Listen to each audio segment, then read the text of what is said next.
Olá, meus amores. Olha nós aqui de novo para mais um episódio do nosso Serpcast, que é o podcast mais saudável da região norte, que tem por objetivo trazer assuntos relevantes com profissionais mais relevantes ainda. E hoje não poderia ser diferente. Hoje eu tenho a honra de apresentar a querida doutora Ivanice Fernandes Barcelos Gemelli, especialista em ginecologia e obstetrícia, ginecologista com atividade profissional direcionada à ginecologia endócrina, local de atuação profissional privado Clínica Gemelli e assistência pública na Policlínica Oswaldo Cruz, aqui em Porto Velho. Doutora em Ciências da Saúde, em Ginecologia e Obstetrícia, professora e coordenadora da área da saúde da mulher, Departamento de Medicina da Universidade Federal de Rondônia, UNIR. E aí, doutora, tudo bem? Depois desse mini currículo aqui, você dorme, você descansa, você faz alguma coisa? E como não é diferente com você, a gente é um pouquinho curiosa, sabe? O ser humano, ele é um pouquinho curioso e a gente sempre pede para o profissional, antes dele falar sobre o que ele veio falar, que é um tema assim mais que relevante. Fala para nós um pouquinho sobre a doutora Ivanice, o que ela faz, de onde ela veio, como ela chegou aqui em Porto Velho, enfim, conta um pouquinho para a gente. Oi, Cidinha. Oi, pessoal.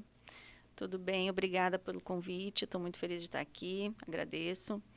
E estou também muito feliz de poder estar passando alguns conhecimentos do que é um tema extremamente relevante realmente na atualidade. Bem, meu pequeno caminho, que na verdade a gente pode dizer que em anos são longos anos, vem já desde 1900 e algum pouquinho, quando eu me formei. Então, meu marido e eu, nós somos gaúchos. Viemos do Rio Grande do Sul em 1994 e de lá nós viemos para conhecer Rondônia e gostamos daqui. Ele veio pelo Exército, inclusive, na área de cardiologia, e eu recém-formada. Cheguei aqui, gostei, mas senti muita falta da minha terra. Gaúchinha chegar em Rondônia. Aí voltei para lá rapidamente para fazer residência, pensando naturalmente que talvez pudesse voltar e ficar lá com o marido, né? Mas, terminando a residência, eu voltei para Rondônia. E aqui estabeleci, então, a minha profissão como ginecologista. A princípio, eu trabalhei na Clínica Ela, com o Dr. Rafael Bariani, por alguns anos. Atendi em alguns outros hospitais e logo a seguir nós inauguramos nossa clínica, que é a Clínica Gemelli, onde nós atendemos até hoje, eu na ginecologia e o João Roberto Gemelli na cardiologia. E tivemos nossos filhos, evoluímos aqui, temos uma vasta, grande clientela, e aí trabalhamos na rede pública. Eu trabalho com muito amor na rede pública, porque eu sei que é onde a população mais precisa do nosso atendimento. E faço ainda com muita honra, assim, com muita dedicação, o meu trabalho acadêmico, né, que é um trabalho que eu priorizo demais, uma vez que é daí que sairão os nossos profissionais, os nossos médicos que ficarão aqui no futuro e que atenderão nossos filhos, nossos netos, nossos amigos, nossos familiares, e sairão aí mundo afora também levando o conhecimento adquirido aqui nas nossas universidades pelos nossos profissionais.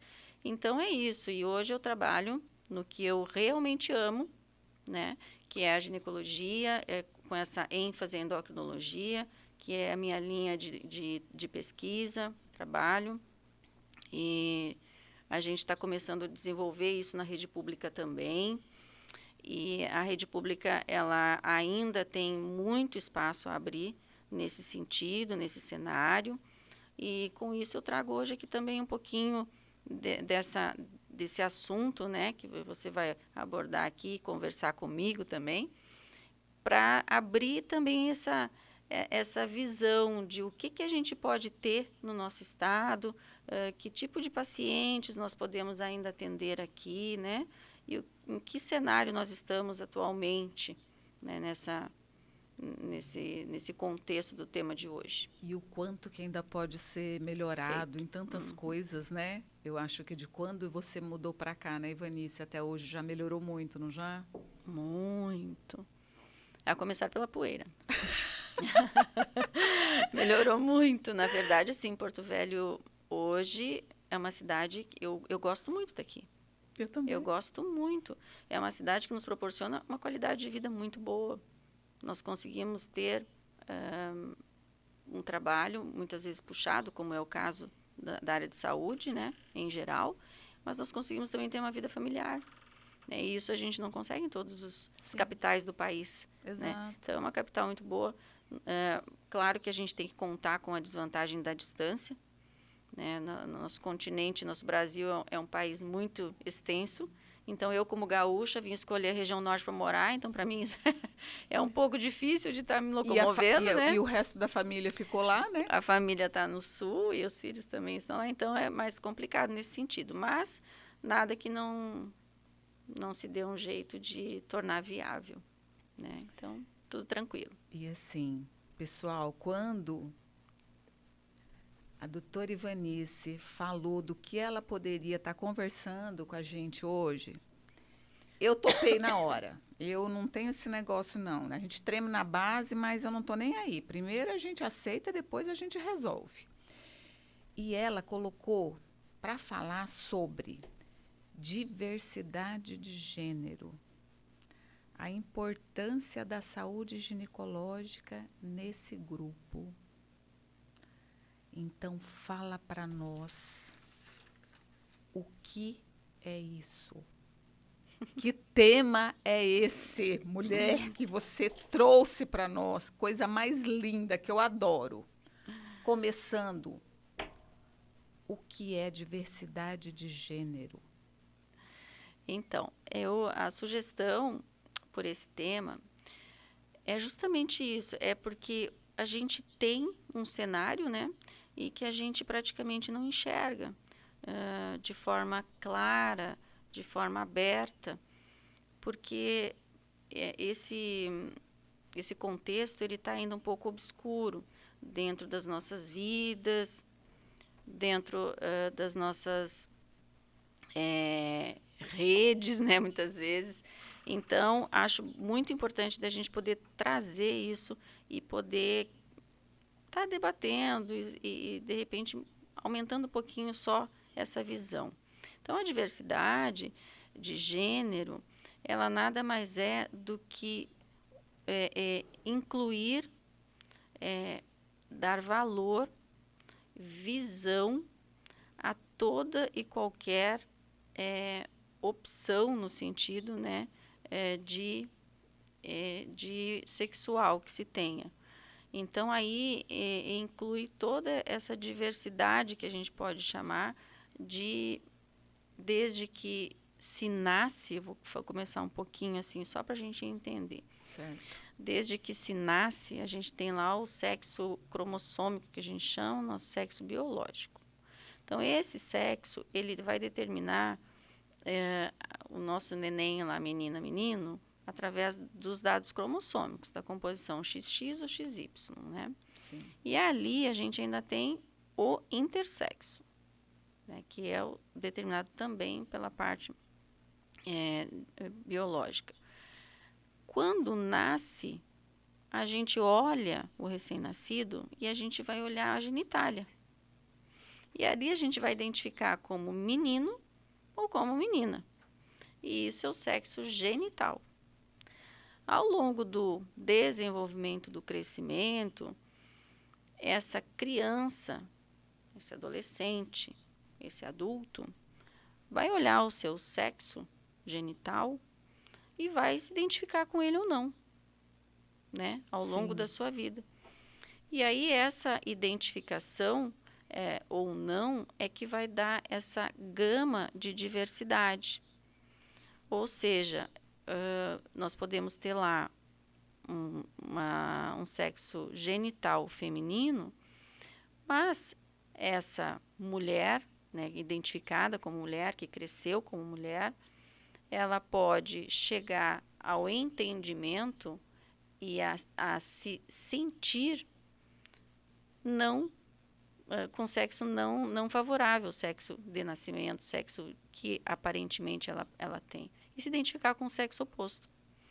E isso, então, nós vamos já, nesse sentido, já ter uma das classificações. Então, quando a gente tem lá um sexo genital feminino, um sexo genital masculino, e a identificação é própria, posso dizer, eu, Ivanice, nasci com sexo feminino e me identifico como mulher. Então, isso me classifica como cisgênero. Já se eu, Ivanice, nasci com sexo feminino, mas eu não me identifico como mulher, eu me identifico como homem. E isso já me classifica como transgênero. No meu caso, seria um transgênero, um homem transgênero, me identificando com homem. E o contrário, um homem que nasceu com sexo masculino genital e passa a se identificar com o sexo feminino, ele passa então a ser chamado de transgênero feminino. Certo. Essa classificação, ela tem também outras nuances, né? Sim. Ou seja, uma mulher, ela não precisa ser transgênero para estar classificada na diversidade. Ela pode ser uma mulher que tem sexo com mulheres.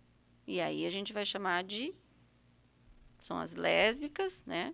Ou a gente pode classificar aí como homossexual, se for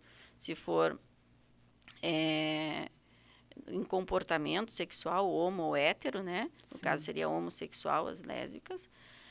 Ou essa mulher também pode ser, falando aqui mais em mulher por causa da abordagem ginecológica, mas assim, na diversidade total também isso se inclui ao homem.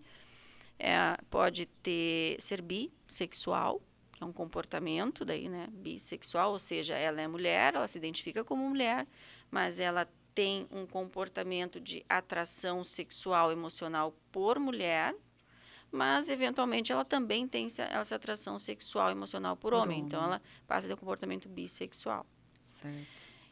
E essa mulher, ela também pode ser assexual. Ela pode ser uma mulher em que ela não tem uma afinidade emocional e sexual por qualquer tipo de atração sexual. E ela vive, muitas vezes classificada como patológica, né? Muitas vezes medicada. E é apenas uma classificação dentro da diversidade. Ainda, essa mulher, ela pode ali entrar, então, na classificação do transgênero, que seria o caso dela ser mulher, identificando-se com homem, com sexo masculino e sendo um transgênero masculino. E aí ela vai se relacionar, sendo um transgênero masculino, ela vai se relacionar com mulheres. Então, ela era uma mulher que, na sua identificação, se classificou como transgênero masculino e que passa a ter sexo com mulher.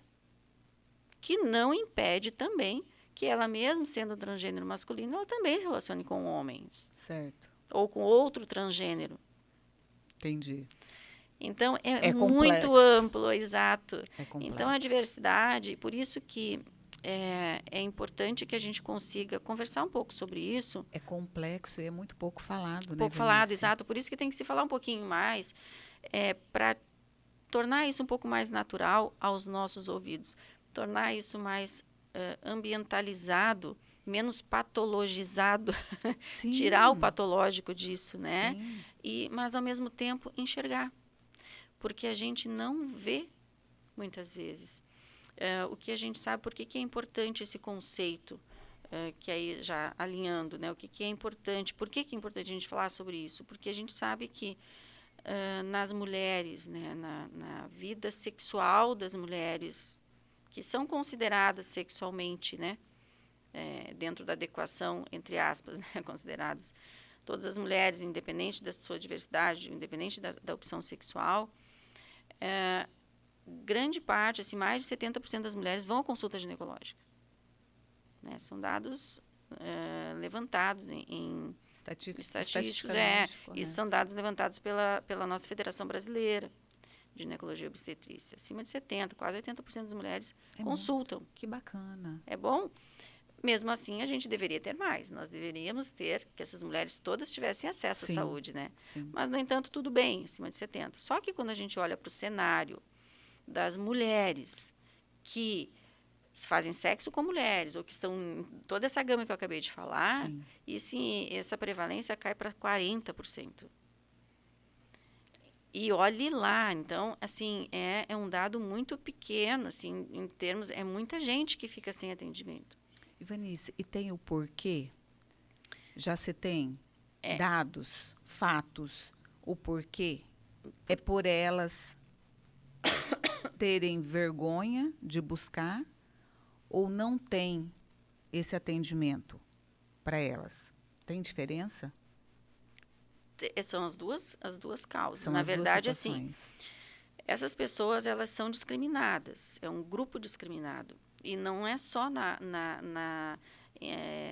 vida social, não é somente na escola, não é somente no trabalho. Isso, infelizmente, acontece também na área de saúde, né? A área de saúde, ela, na sua formação, ela é uma formação heteronormativa.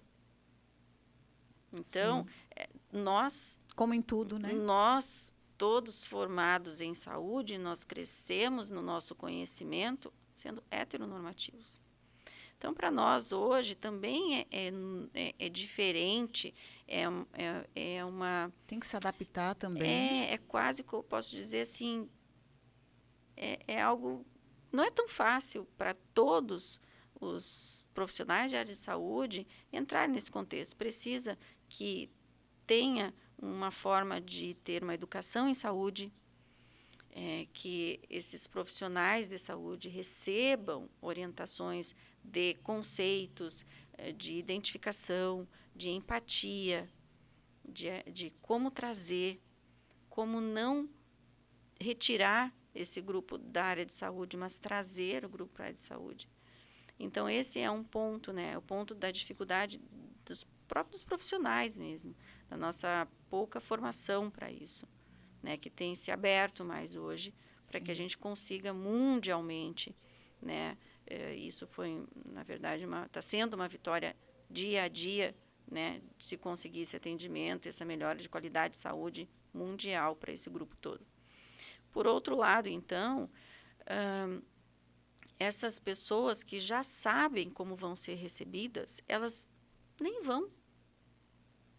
Porque sabe que ao chegar não serão compreendidas, talvez se sintam ofendidas com a terminologia não adequada, né? Imagina, se eu sou um trans homem, né, e eu chego e me chamo o tempo todo em termos femininos, no contexto feminino de ação e de sexo feminino. Então, é difícil para uma pessoa que se sente, que se identificou como trans, ser tratada constantemente de uma forma não harmônica com o que ela se sente, com o que ela se empoderou. Né? Então, quando a gente não abre as portas, e esse é um termo muito bom de se usar, a gente tem que abrir as portas, não só a nível privado, como essencialmente a nível de SUS, né? Abrir as portas para essas pessoas, mas não só abrir as portas sem saber o que fazer, né? Nós temos que ter como atendê-las e olhar de uma forma assim eficiente que a gente possa então proporcionar um acréscimo em saúde. E a saúde, né, Cidinha, ela é não só a ausência da doença, né? Primeiro que essas pessoas não são doentes, como muitas vezes foram classificadas. Exato. Né? Essas pessoas estão vivendo as suas vidas.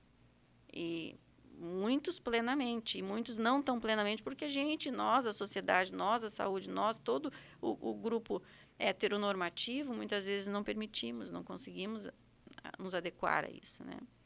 Mas a saúde, além dessa falta de doença, é o bem-estar todo. Então, na hora que essa pessoa não se sente bem, feliz no sentido de estar segura, poder se sentir enxergada, né, como ela realmente precisa, e ela se sentir, de certa forma, embutida, agredida, ela já não tem saúde. Então, na verdade, o que a gente está fazendo quando a gente fecha os olhos? Olha, eu estou vendo que tem alguém ali que precisa do meu atendimento, mas eu vou atender aqui, porque eu sei que aqui é mais fácil para mim, porque eu aprendi a atender o heteronormativo, então eu vou atender assim, eu, profissional de saúde. Então, o que a gente espera nas nossas gerações futuras é que consiga se olhar de uma forma igualitária. Não, é isso que eu ia até comentar com você, né? É que sejam tratados de igual para igual. Eu acho que não precisa ter essa diferença de você chegar num ambiente onde você é tratada com distinção. O que nós precisamos, Cidinha, aí, por exemplo, esse ponto de ser tratado todo mundo igual e não ter essa distinção vai ser bem difícil ainda. Mas o que nós precisamos no passo a passo?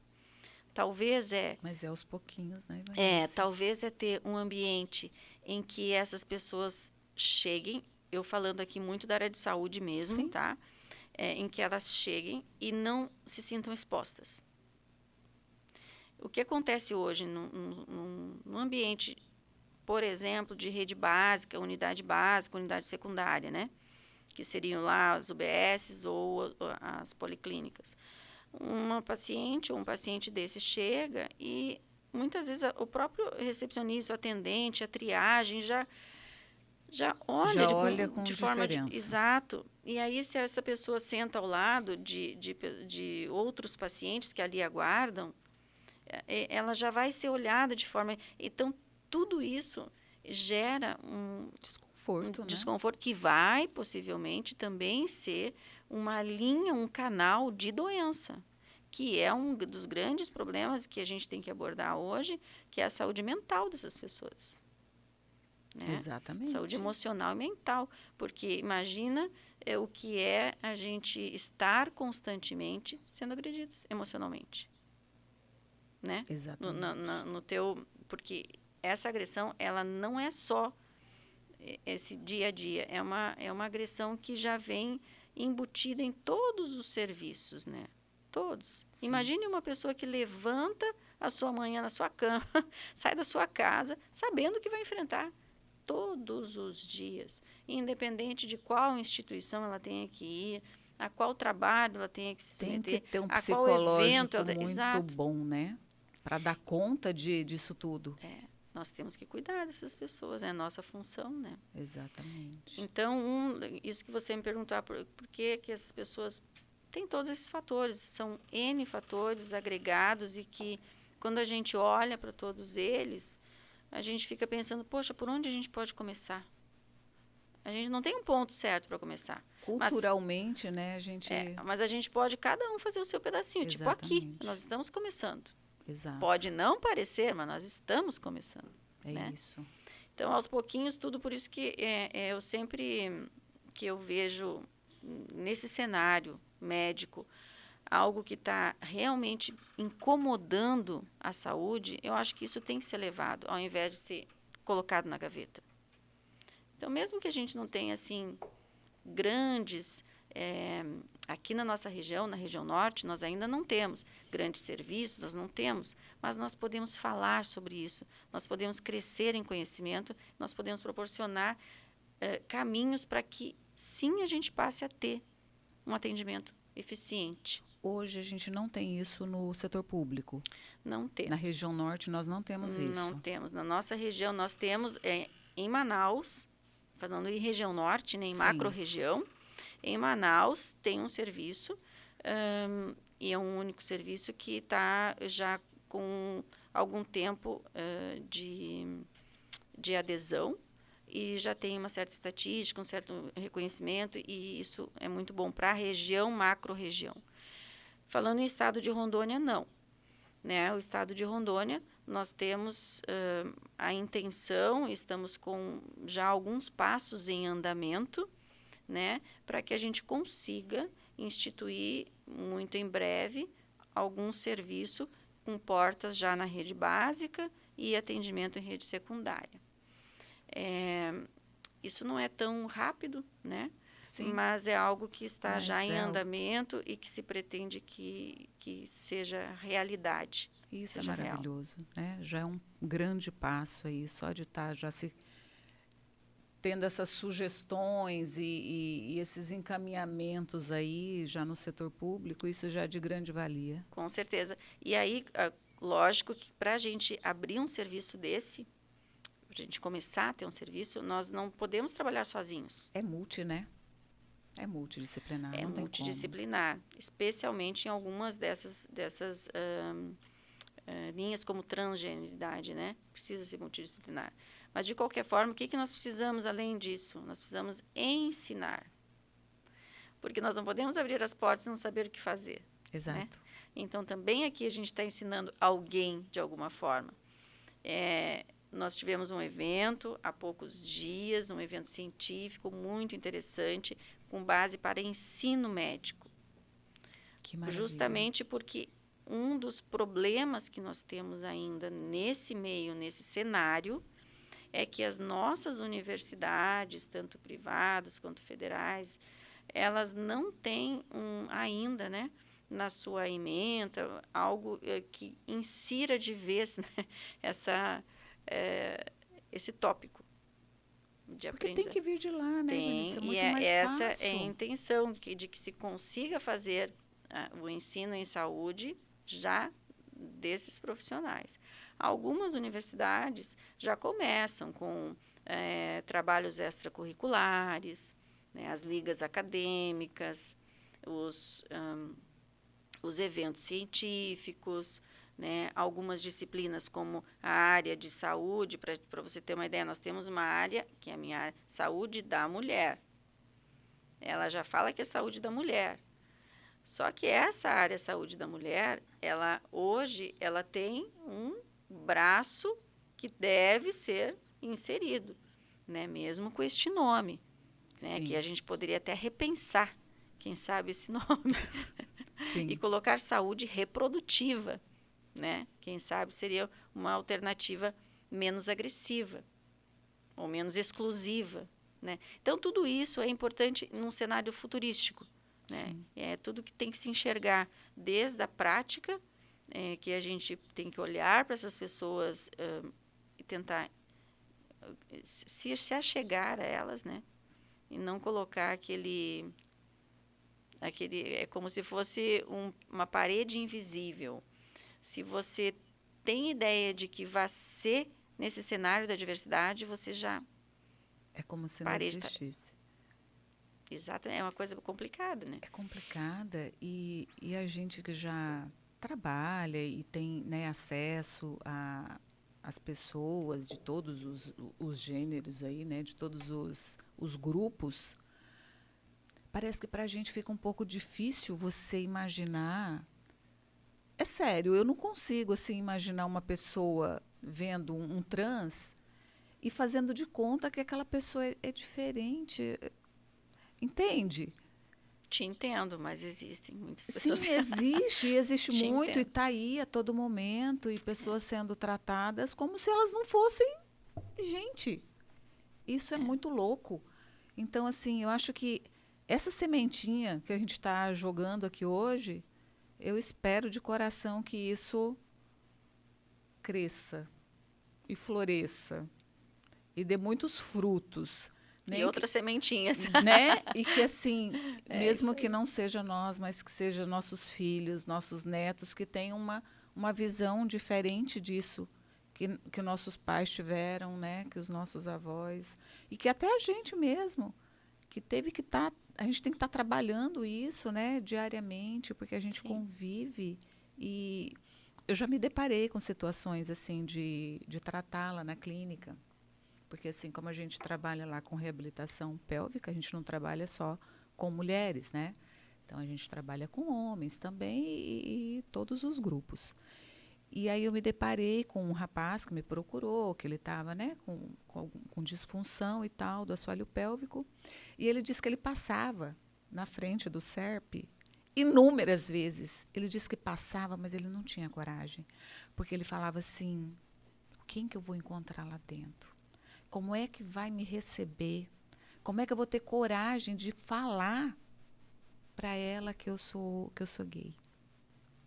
E aí um belo dia ele disse que é hoje. Ele disse que passava, ele não entrava. Hoje eu entro. E aí ele entrou. E aí você me conhece fora daqui, eu sou receptiva, eu sou mesmo. E eu acolhi ele assim.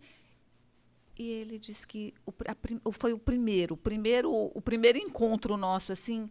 Ele disse que se abriu, ele disse que ele se sentiu outra pessoa, porque ele se sentiu acolhido por mim. E aí ele fez todo o tratamento e ficou super bem e tal. E ele sempre falava, meu Deus, como eu queria ter te conhecido antes. Com certeza você fez muita diferença na vida dele. Entendeu? Então, assim, eu acho isso é gratificante para a gente como profissional, a gente poder ajudar uma pessoa que se sente, nem que se sente, que fazem sentir-se diferente. Sim.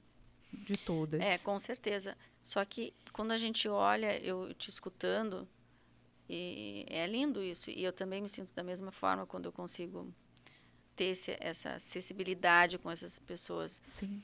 Mas quando a gente olha também esse cenário profissional, junto dele ainda tem outra questão que influencia muito o profissional, que é a questão cultural religiosa.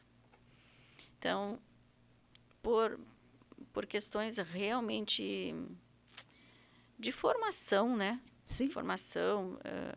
Tem muitos profissionais que não têm abertura, não dão abertura, porque são bloqueados, digamos assim, por conceitos religiosos, né? Sim. E que, na verdade, isso é uma outra discussão que a gente não pode fazer aqui, mas que também a gente sabe que isso não é bíblico, né? Mas, assim, tem questões que devem ser avaliadas. E quando a gente olha um profissional, o profissional, ele se nega. Alguns se negam. Sim. Por que ele se nega?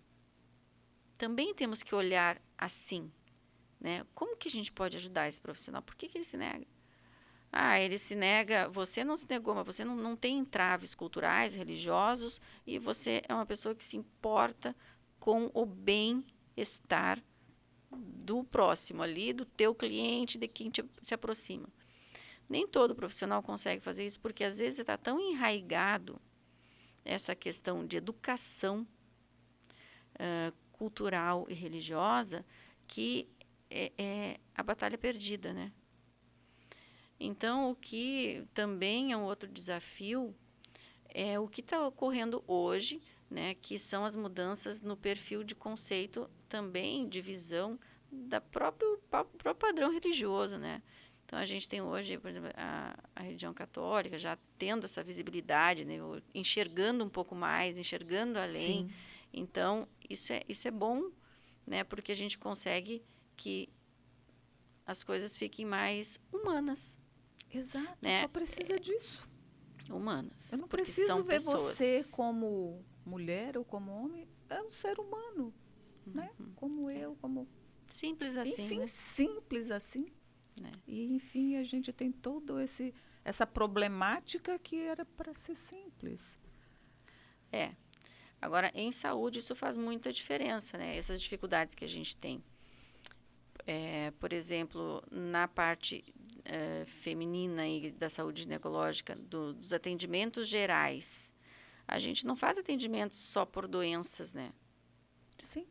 A gente faz atendimentos por prevenções.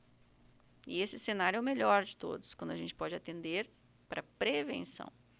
E é aí que esse grupo perde mais. Porque este grupo, ele não chega para prevenção. Então, quando ele chegar na área de saúde, ele vai chegar com doença. E aí não vai poder fugir da área de saúde. Ninguém vai poder não enxergá-lo, porque vai estar doente, né? Enquanto que o nosso papel maior em saúde é a prevenção. Então, essas pessoas não estão chegando e não estão fazendo prevenção. Esse é o problema. É Eu sempre o problema. falo, né, que a prevenção será sempre o melhor tratamento. Sim. Em qualquer área, em qualquer, né, qualquer ambiente. Vanice, qual que é a importância dos cuidados da ginecologia nessas mulheres, nesse grupo? Pegando a linha aí da prevenção, é bem importante que a gente consiga, então, primeiro esclarecer, porque existe um falso conceito, né? Uma ideia não tão nada adequada, na verdade, sobre a mulher que faz sexo com mulher não precisa fazer preventivo, um Papa Nicolau, por exemplo. Porque muitas das mulheres que fazem sexo com mulheres, elas não têm penetração. Então, criou-se um conceito de que só tem câncer de colo de útero mulheres que têm penetração. Isso não é verdadeiro, né? A opção verdadeira é todas as mulheres na idade preconizada, nas diretrizes que são bem determinadas, que nós temos, até vou dizer que a idade já para ficar mais entre 25 e 64 anos, devem fazer o seu Papa Nicolau, uma vez que tenham vida sexual ativa. Não importa se Anual? Anual, preferentemente por 2 anos, repetidos ano a ano, e se estiver tudo ok, pode ser trienal, passa a ser trienal. Isso são as nossas diretrizes, e que nessas diretrizes ele inclui o grupo total de mulheres. Não importa se essa mulher é lésbica, né, tem um comportamento homossexual, se ela tem um comportamento bissexual, se ela é assexuada e que eventualmente ela tem alguma atividade sexual eventual, mas ela está inserida, ou se ela é trans, um homem trans masculino. Ela tem que estar inserida no contexto de prevenção, né? E aí entra um outro problema.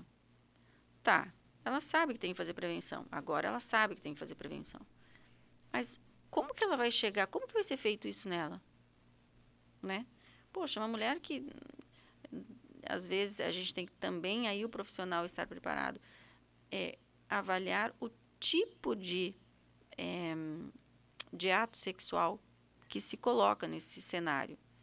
Por exemplo, uso de instrumentos, algum, né, que tenha, ou não há penetração. Se chega uma pessoa, um paciente que nessa situação que não tem penetração há 5 anos, então nós vamos poder direcionar um pouco isso e escolher um instrumental para fazer essa coleta menos traumática, claro que a gente existe também aquela vamos usar um cotonetezinho para fazer. Não, isso não existe em citopatologia. Em Papa Nicolau, a gente tem uma coleta que é eficiente, ela deve se manter no protocolo que é direcionado. Mas a gente pode sim tornar mais confortável, né? Essa é uma palavra difícil de usar em ginecologia, mas é conforto que a gente tem que buscar. Então, assim, um espéculo menor, que é o aparelhinho que se usa para coletar, né?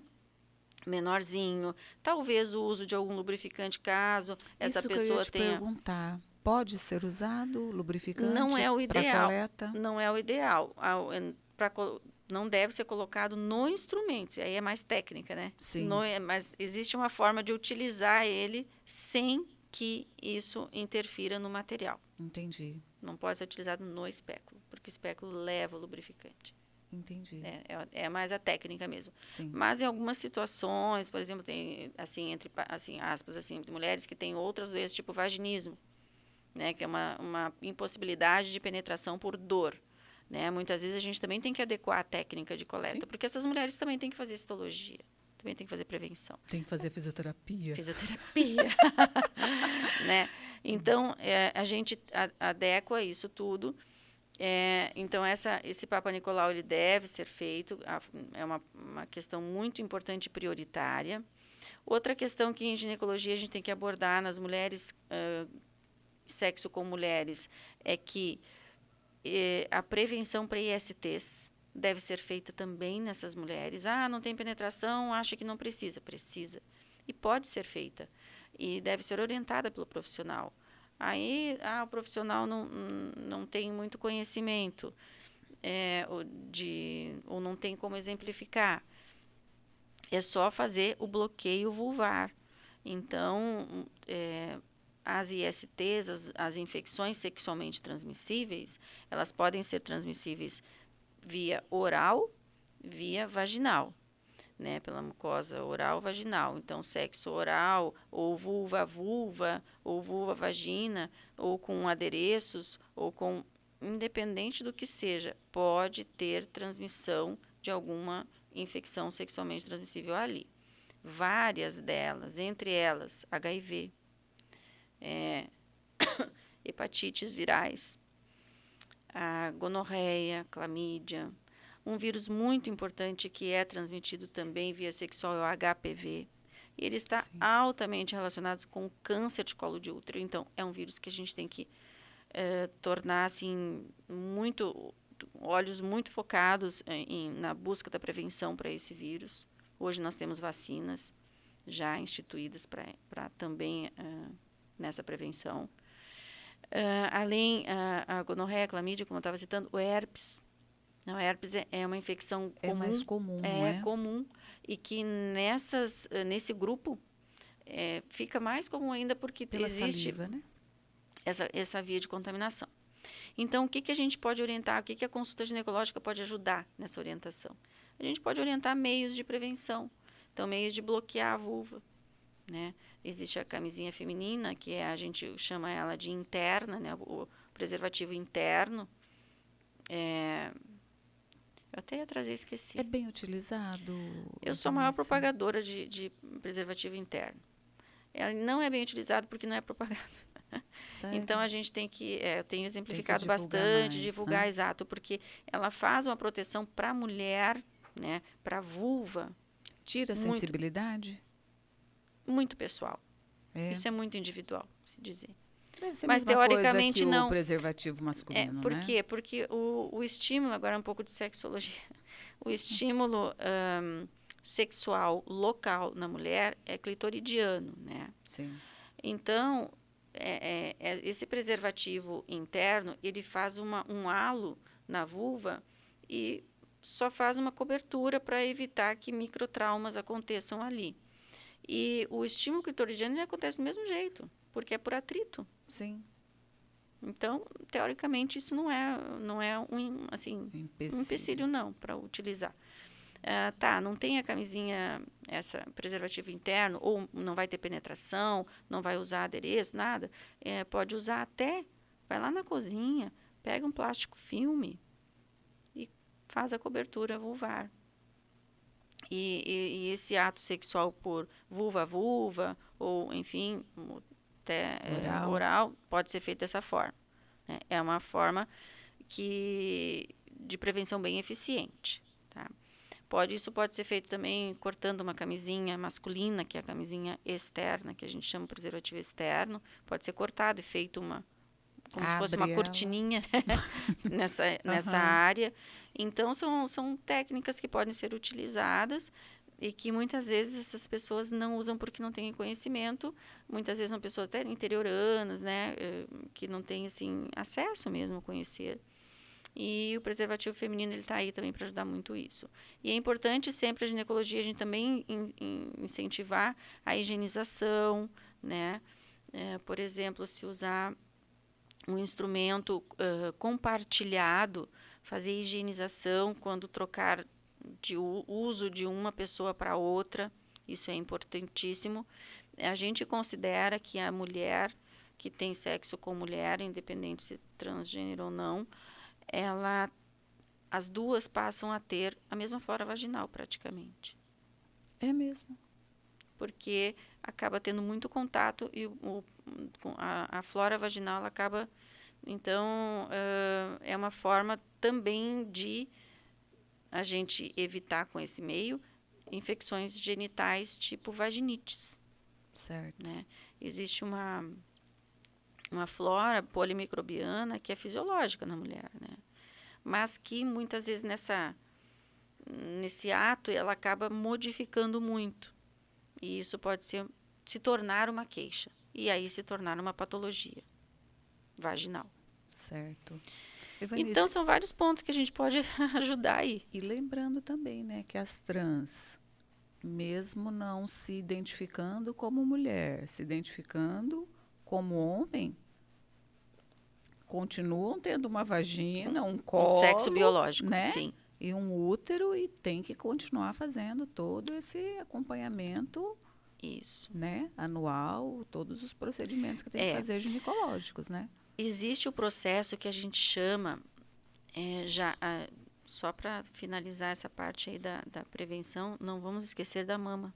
E isso, A prevenção da isso mama, que essas mulheres também, tem mama? todas, mesmo sendo transmasculino, mesmo usando terapias, elas têm mama. E existe o processo chamado de processo transexualizador, que é o processo que a gente vai fazer a migração, né? Em que, falando aqui da mulher, que não se identifica como mulher e se identifica como homem, o transgênero homem, ela vai fazer a migração hormonal.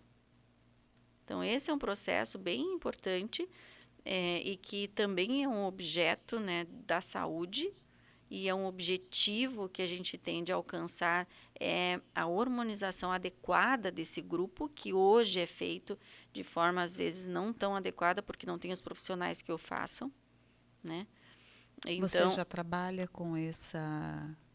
hormonização Isso? no consultório, sim.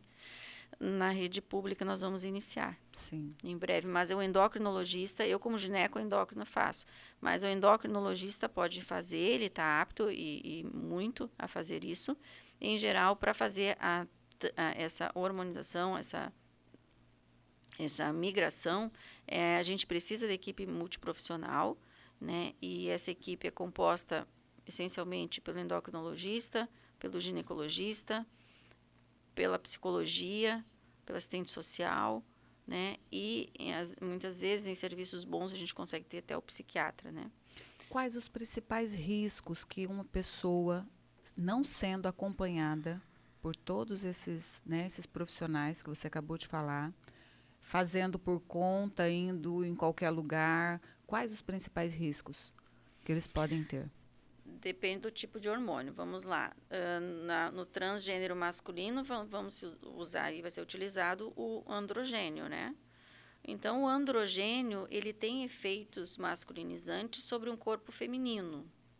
Um corpo que é estrogenizado, tem hormônio feminino. Sim. Então, esse androgênio, quando chega ali em doses excepcionais, se não for bem monitorado, com uma forma adequada, ele vai causar realmente efeitos. O primeiro efeito que é o objeto da ação do hormônio e que esse grupo tem essa intenção é a redução de mamas, né? Ele faz uma certa atrofia mamária e a pilificação.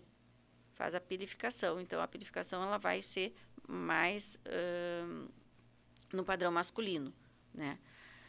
Só que com isso também tem lá o efeito metabólico. Então, tem efeito sobre o sistema cardiovascular, sobre o sistema de perfil lipídico, né? Tem contraindicações ao uso que tem que ser avaliados.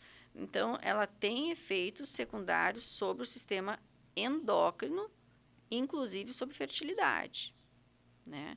Então, vamos dizer que essa pessoa, né, esse transgênero masculino que está usando o androgênio em altas doses inadvertidamente, daqui um pouco queira gestar. Isso não é raro, né? Porque os transgêneros, Estão tendo, né, vários eles casos, podem né? ter relações entre eles ou com cis, né? Então, a gestação pode vir de diferentes formas, né?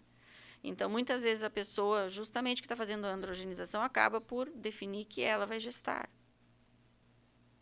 né? Aí E aí, pode E ter aí a virado num gente tem que problema. correr atrás do prejuízo, né? Porque muitas vezes, sim, pode gestar. Outras vezes, não. Já houve, de forma quase que definitiva, muitas vezes, né? O comprometimento da fertilidade. Então, isso também tem muito a ver com a forma com que é feita a terapia, a hormonização. Por isso é bem importante. Essas pessoas que fazem, também, como a gente falou, podem engravidar. Então, esse é um outro aspecto que a gente tem que pensar. Contracepção para essas pessoas. Sim. Elas precisam de contracepção. Ah, é um transgênero masculino, mas tem útero. É muito E complexo. aí, né? Então, Porque eu acho que até eles mesmo acabam esquecendo muitas acabam vezes. esquecendo. Por outro lado, vamos ver lá um homem que se identifica como mulher, então um transgênero feminino. Ele vai ter que usar, ela no caso, vai ter que usar hormônio feminino. No caso, esse hormônio feminino para esse corpo masculino, ele vai ter também alguns efeitos de tornar os efeitos maiores estrogênicos. Aumento de mamas, é o contrário, é aumento de mamas. Com isso, a gente acaba acelerando algumas coisas ali, né? E tem estudos hoje buscando, inclusive, efeitos sobre a massa óssea. Porque tem que haver uma diminuição daí da testosterona, né?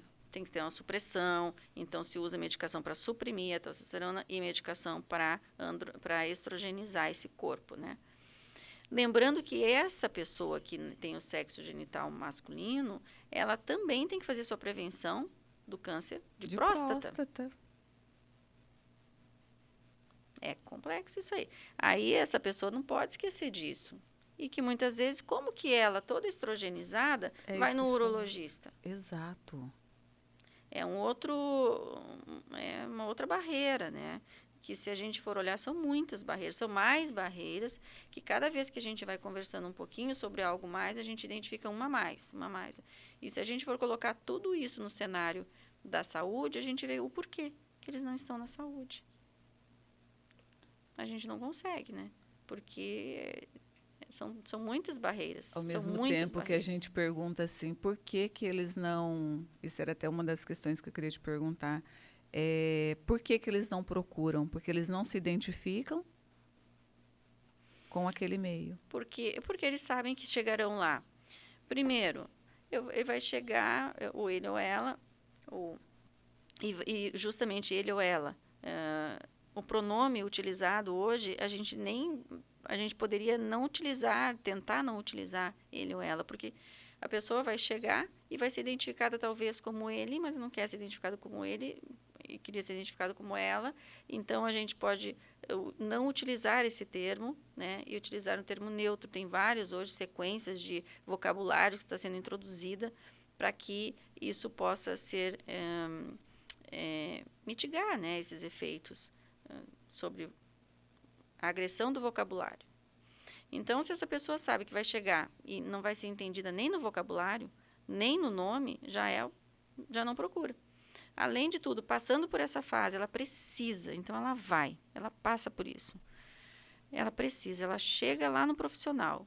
O profissional olha e não identifica a diversidade. Não identifica, porque não pensa, porque é heteronormativo. Então, se esse paciente ou essa paciente não tiver a coragem ou a necessidade realmente de deixar aberto esse perfil sexual, vai sair dali do mesmo jeito que entrou. Tem que derrubar muitas barreiras. Muitas, exato. E é cada um no seu ponto, né? Desde o próprio, eu acho que os grupos, né? Essas pessoas todas estão se movimentando. Todos os movimentos que a gente vê hoje são muito importantes, porque dão coragem. Né? Porque esses dias, até há poucos dias, eu estava comentando com uma pessoa que é extremamente heteronormativa. E eu estava comentando, poxa, mas será que isso, agora a diversidade surgiu na história? Claro que não. Obviamente que não. Mas é muito confortável a gente achar que sim. Ah, porque na minha época não era assim. Sempre foi assim. Só tinha um medo. Só que a gente não via. De se assumir. A gente não via e as pessoas viviam numa doença, né? Que é uma doença emocional. Exatamente. Muito grande, muito grande. Então, eram pessoas que realmente, eu nem imagino o quão seria difícil viver uma vida. E até hoje, né, Ivanice, quantas pessoas que vivem amarradas nisso porque não têm coragem de se assumir nem para a família, nem para a sociedade. Às vezes a própria família não recebe isso de uma forma calorosa, né? E muito importante nesse cenário é que a família não recebendo, a gente aumenta um índice muito importante, que é, na atualidade, que é a taxa de suicídios. Sim, Então, especialmente em jovens. exatamente. Porque os jovens hoje, eles têm realmente eles conseguem enxergar que é possível, que está possível, né? Essa questão de eu poder me sentir, eu poder me enxergar e poderem me enxergar. As pessoas me enxergar, né? Então, quando ele vê que ele não consegue atingir isso, porque eles é já muito sabem difícil. que eles vão encontrar uma barreira enorme fora, na sociedade. E quando não se sentem acolhidos pela própria família, eu acho que fica tudo muito mais complicado, muito mais difícil. Porque quando a família recebe, aceita e respeita, né? Acho que aceitar, talvez, não é nem essa questão, é respeitar o outro da forma que ele... Eu acho que o respeito pelo ser humano, né? E o respeito, nesse sentido, ele é muito, que a gente usa muito em saúde, é humanizar. Não existe saúde sem humanização. Exatamente. Não existe cuidar sem humanizar. Existe uma linha, assim, de ação muito forte e engessada, que é a linha de ação técnica, né? Mas nós temos que ser técnicos humanos, né? Porque nós temos que humanizar. É ver. Não tem jeito de não ter isso. E a saída para esse contexto que a gente vê aí de problematização, que é a não aceitação, a não visibilidade, a não formação profissional ruim, o não atendimento, a porta fechada, né? Ignorar isso tudo. Tudo isso a gente tem que passar uma borracha e humanizar, porque nada disso vai ser solucionado se a gente não tiver um olhar diferente. O olhar. Conseguir enxergar o problema, que é o problema e que não deveria ser. É a bendita E empatia, tornar né? ele, Que é tão viável difícil. de se realizar. E é difícil e simples ao mesmo tempo, né? Exatamente. Você já comentou que no público esses grupos eles não têm um atendimento diferenciado. Vamos falar em Porto Velho. No particular, já tem esse atendimento hoje aqui diferenciado? Assim, a nível privado, nós não temos nenhuma clínica que vai dizer assim, atendimento específico para. Não, é como eu te falei, nós temos endócrinos, vários endócrinos já têm vários, eu acho que é uma palavra um pouco, mas assim, alguns endócrinos já trabalham, sim, com hormonização em seus consultórios, especialmente com a linha de jovens.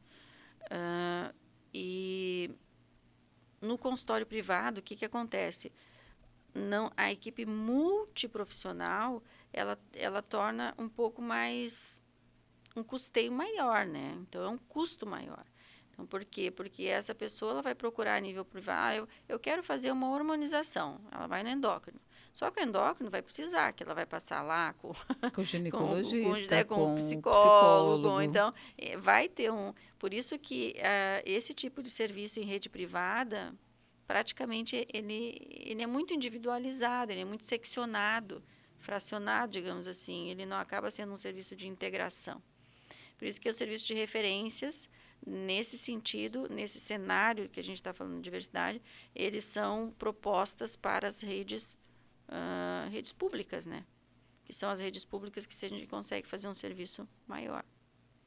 E os projetos, o projeto nacional, ele está aí para ser desenvolvido e já tem serviços muito bons de referências, inclusive cirúrgico, né, para os transgêneros em São Paulo e no Rio Grande do Sul. São serviços muito bons no Brasil que tem. para você ver o quão é complexo a instituição desses serviços.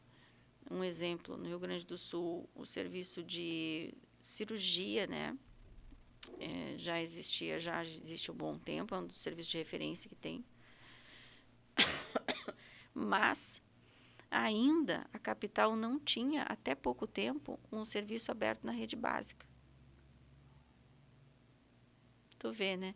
Então, tinha um serviço complexo, mas não tinha o serviço da rede básica, ou seja, a porta. Então, há pouco tempo, e isso é muito interessante, inclusive nós recebemos a médica que foi responsável pela abertura desse serviço, e ela é uma ex-residente, né? E no serviço de residência médica, ela viu essa porta ali para ser movimentada e começou a fazer um trabalho, e esse trabalho cresceu e ela conseguiu, junto ao grupo, fazer esse atendimento em rede básica com porta de entrada. Então, é um serviço que está funcionando muito bem, já na rede básica e na rede de nível terciário, que daí é a nível hospitalar já lá no Rio Grande do Sul. E em São Paulo também tem um serviço muito bom, que funciona completamente de uma forma muito eficiente. Só que são serviços que demoram em torno de 2, 3 anos, muitas vezes, para atender alguém que está cadastrado para fazer seu ingresso, né? Bem longo, né? Como é que funciona isso? A hormonização, ela está autorizada, digamos assim, até pelo processo legislativo, a ser realizada em pessoas acima de 18 anos. Né? Abaixo disso, não. Acima de 18 anos, sendo que tem que passar 1 ano no serviço multidisciplinar. Então, essa pessoa vai passar 1 ano no serviço multidisciplinar, ela vai passar pelo psicólogo, vai passar pelo gineco, vai passar pelo endócrino, ela vai chegar, na verdade, no endócrino, na hormonização, que é a eficiência do tratamento em si, depois de ser avaliada nesse serviço de forma longitudinal, né? E assim como a cirurgia. Então, não é a pessoa que se cadastra, ela vai ter que passar por um processo longo, no sentido de fazer o protocolo acontecer de forma segura. Até porque tem que ter uma maturidade para não acontecer o arrependimento, né? Especialmente na cirúrgica. Você conhece alguém que fez todo esse processo e lá na frente se arrependeu? Não. Não. Que bom. Mas geralmente por quê? Porque as cirurgias elas não são feitas de forma rápidas, né? Não. São feitas exatamente de uma forma muito consciente e já fez muito todo definida. O processo hormonal, já está mais habituado com aquela nova... novo corpo, né? Já está determinado. Não tem realmente outra forma de pensar nisso, né? Então... Mas também, quando a gente fala em cirurgia, por que isso é tão criterioso? Porque a gente vai trocar um sexo, né, uma genitália, né, tentar, na verdade, fazer a transformação dela em outra. Isso é possível porque na origem embriológica, na verdade, nossa origem embriológica, existe uma conexão entre os corpos cavernosos do falo, né, com os corpos cavernosos ali do clitóris. Então, há uma correlação funcional, digamos assim, e isso torna possível fazer essa transformação. Mas, sempre que se faz isso, a ideia que a gente tem quando vai fazer uma cirurgia é que tudo vai ser perfeito. Vamos fazer uma plástica, cirurgia plástica, vai ficar linda. Só que nem sempre isso acontece, né? Então, nessas também não é diferente. Então, muitas vezes, por isso que é um processo muito lento, que a pessoa tem que saber que o resultado vai ser um resultado, muitas vezes, excelente dentro da sua expectativa, muitas vezes moderado e muitas vezes ruim. E ainda a depender da expectativa. A depender, por isso é um processo bem detalhado, né? Bem criterioso. E aí a expectativa gerada, ela tem que ser de acordo com as possibilidades de execução, né? Isso a depender E tem no toda a transgênero questão, masculino ou né? feminino. E tem toda a questão da cicatrização. Cada pessoa Sim, é de uma forma. sim. São várias intercorrências que podem acontecer, né? Desde a hormonização mesmo, que também, eu vou fazer um transgênero feminino, vai ter que utilizar então o estrogênio. Com isso, o que acontece na sua fisiologia sexual? Ele vai ter uma queda da testosterona. A gente ainda vai usar um antiandrogênico para tornar esse efeito estrogênico maior.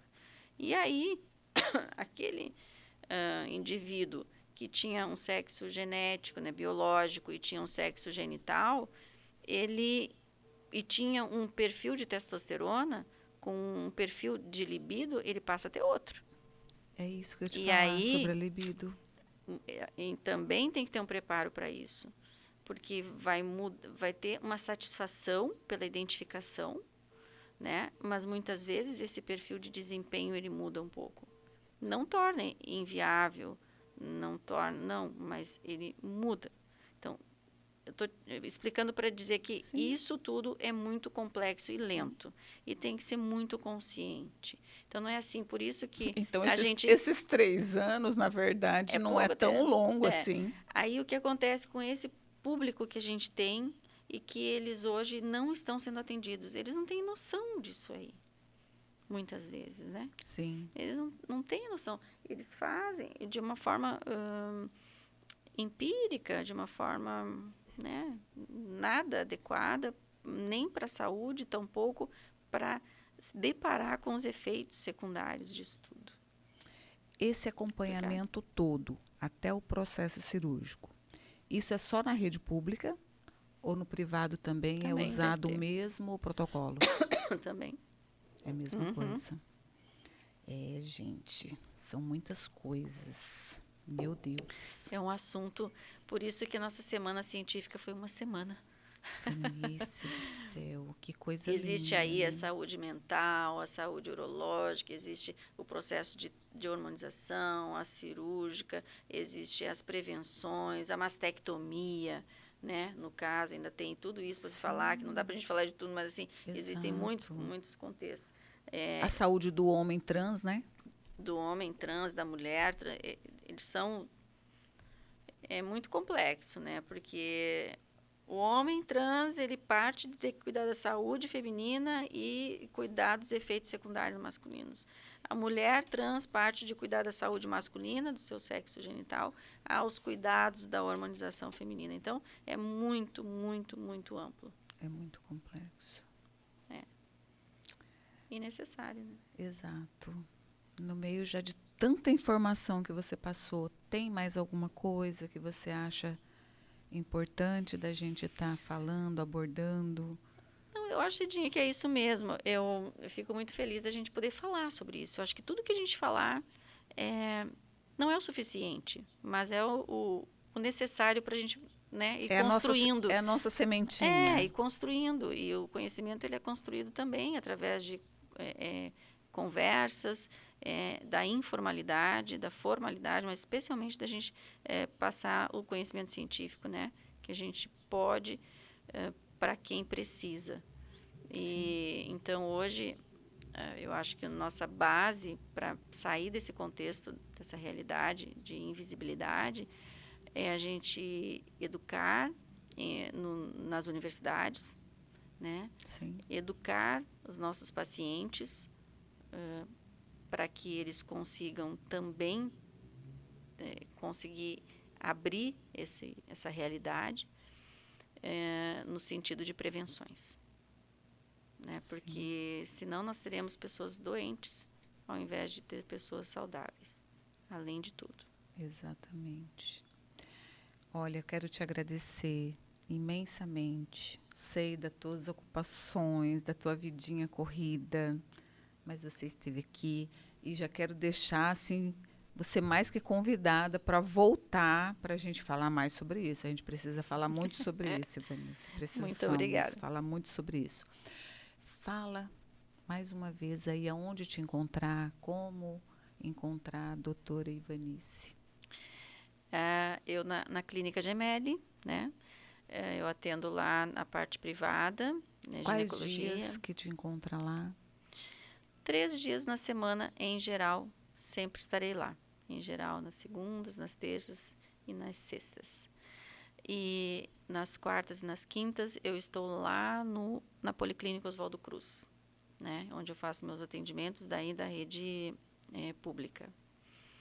E no mais, na universidade a qualquer momento. Mas foi um prazer, eu agradeço muito o convite, estou muito feliz também de poder estar aqui conversando mesmo, de uma maneira que eu sei que será bem utilizada, que isso é o mais importante que a gente tem que priorizar, que é como utilizar esses conhecimentos que a gente pode passar, né? Exato. Né? E como eu sempre falo, o Serpcast ele foi criado justamente para isso. É para chegar, imagina quantas pessoas não vão ter essa informação que você passou aqui hoje, que às vezes não tem a menor condição de ir lá no seu consultório, né? Que não tem esse atendimento no setor público, e quantas dúvidas você conseguiu tirar hoje aqui para tantas pessoas, né? Então eu sempre falo o seguinte, gente, vão lá no nosso canal, dê lá o seu joinha, encaminhe para mais pessoas, para o mais longe possível, e assim a gente vai conseguindo deixar esse mundo que está tão difícil um pouquinho melhor. Se cada um de nós fizermos um pouquinho, com certeza teremos ainda um sucesso aí de ter um Brasil, um mundo um pouco melhor. Não é isso, Ivanice? Isso aí. E parabéns pela tua iniciativa também de trazer profissionais, eu acho super válido, né? Porque é assim que a gente faz crescer isso aí, o conhecimento. Né? Não basta ficar no consultório, a gente tem que passar a informação. Quanto mesmo. Mais, melhor, né? Pessoal, então é isso. Até uma próxima.